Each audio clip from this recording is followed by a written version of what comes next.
Good morning, everybody. Today is Thursday, January something or another.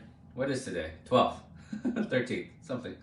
And Dr. Vuong here with a quick COVID update. I'm going to keep this short. We are really screwed. Now listen, the headline reading has gotten way out of hand, and politicians and administration and Fauci and, I made a mistake last night of staying up and watching the 8-minute video debate between Fauci and Rand Paul. And that is 8 minutes I will never get back. There is nothing good that comes from that video. And I don't know how Dr. Fauci holds it together because, it was just crazy. I could not do what he does. But they're starting to try to tell you, like, hey, maybe we're peaking, yet we are not fucking peaking. Let me tell you what's happening, okay? So we are averaging 781,000 cases a day on average in the United States. Yesterday was 840,000 cases or so. And yes, New York City is looking like it's plateauing a little bit. Boston is looking like it's coming down a little bit. New Jersey looks like it's coming down a little bit. Don't believe the numbers. They are a lie. Those numbers are a lie. Why is it a lie? We just had a snowstorm. We just had horrible weather. I am telling y'all, when you shut down COVID testing centers and of course your number is going to look like they're going to go down. And there's going to be another snowstorm coming next week, this weekend and into early next week. So again, it's going to compound it and make it look like it's going down. And it's not, because you can't, because, with the football games and all the gatherings and it's just people acting silly, the number's going to go up. All right. UK might be plateauing a little bit, but some areas are still hot. But I'm telling you, all of other Europe is still hot. Argentina is still like going through the roof. I don't know why.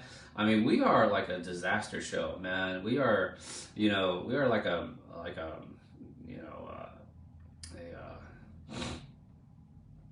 anyway, we're just a disaster show.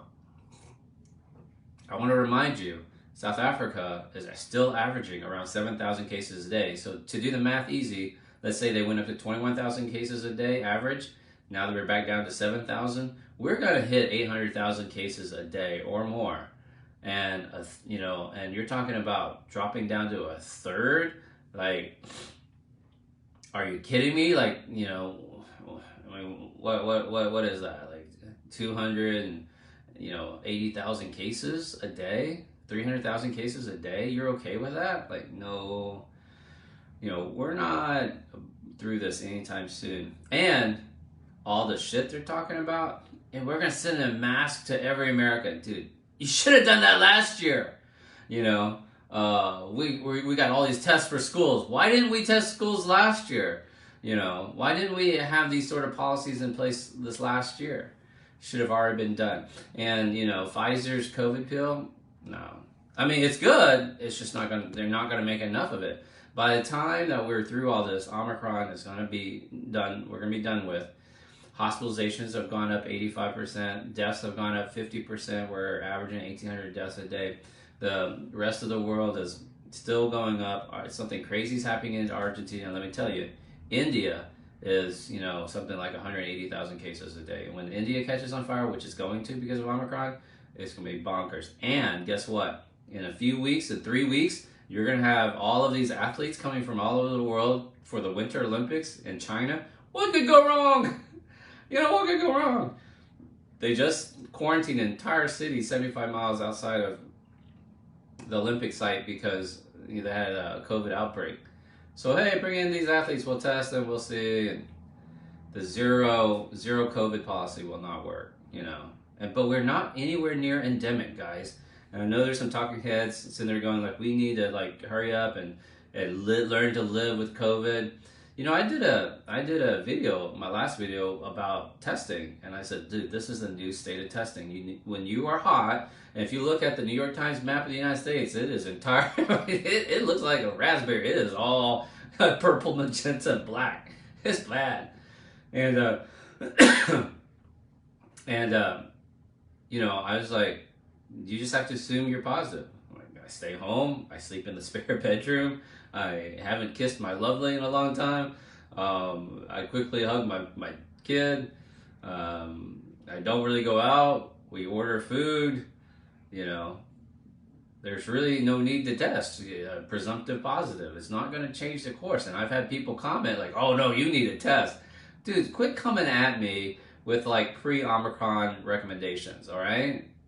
Just stop it. I'm telling you what your life is going to be like in the years to come. You know, the second you start sneezing and whatever, you're going to put on a KN95 mask. And we should have been doing this our whole time because, you know, just influenza just spreading all across the United States because we wouldn't put on a mask. You know, can't cover up the precious right here. You know what I'm saying? Like, oh, my precious, can't cover that shit up. No. Come on, some of y'all look better like that. Like, if all we saw were your eyes, you'd look better, Uncle Billy. I'm just saying. You know, don't need to see the hobo teeth. That's all I'm saying, you know. Dr. V, you are not going to win over any new subscribers if you keep insulting them. I know. I'm hard-headed. Can't learn my lesson. All right. Love y'all. Stay safe. Don't believe these numbers. We have winter storms. They're not testing enough. But the key, hospitalizations are at an all-time high, and deaths have increased by 50%. Stay safe, everybody. It's not the effing cold. It is severe. Okay? Take care. See you next time.